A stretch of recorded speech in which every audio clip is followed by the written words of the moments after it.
Om Swastiastu. Assalamualaikum warahmatullahi wabarakatuh. Salam Namo Buddhaya, salam sejahtera untuk kita semua. Baik, di sini saya akan menjelaskan materi tentang kolibaksilosis pada ayam broiler untuk memenuhi tugas mata kuliah ilmu penyakit bakteri dan jamur yang diempu oleh dosen Profesor Dr. Hewan I Tengah Kertabesung MSI. Baik, sebelumnya izinkan saya untuk memperkenalkan diri. Perkenalkan, nama saya Nimade Najresta Putri dengan NIM 23009511048 dari kelas E. Latar masalah di sebuah peternakan ayam broiler. Di data Bana ditemukan masalah kesehatan yang serius ketika sejumlah ayam berumur 10 hari menunjukkan gejala seperti diare, dehidrasi, dan penurunan berat badan. Gejala ini dapat mengarah pada kematian jika tidak ditangani dengan cepat.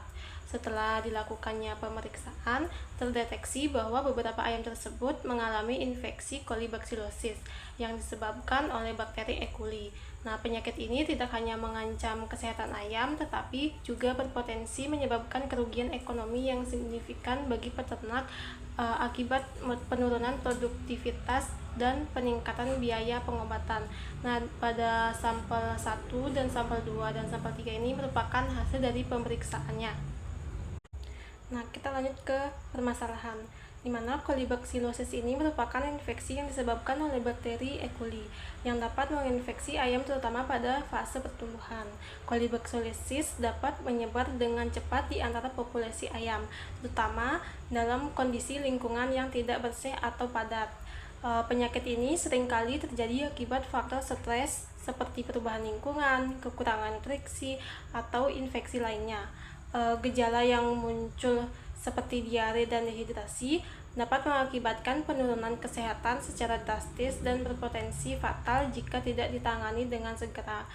Penyakit ini dapat mengakibatkan kerugian ekonomi dan penurunan produksi daging dan telur, serta meningkatkan biaya perawatan kesehatan hewan.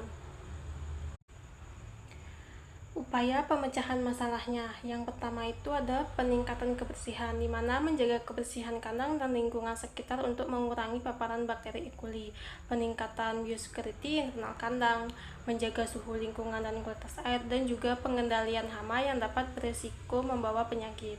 Terus yang kedua ada manajemen stres, di mana mengurangi faktor stres pada ayam melalui manajemen yang baik, seperti pengaturan suhu dan kelembapan serta pakan yang seimbang.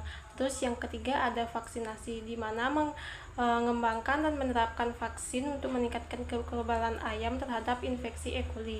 Beberapa jenis vaksin yang direkomendasikan untuk komoditas ayam petelur dan broiler ini, yang pertama itu vaksin tipe beku, yang kedua vaksin autogen, dan vaksin inaktif.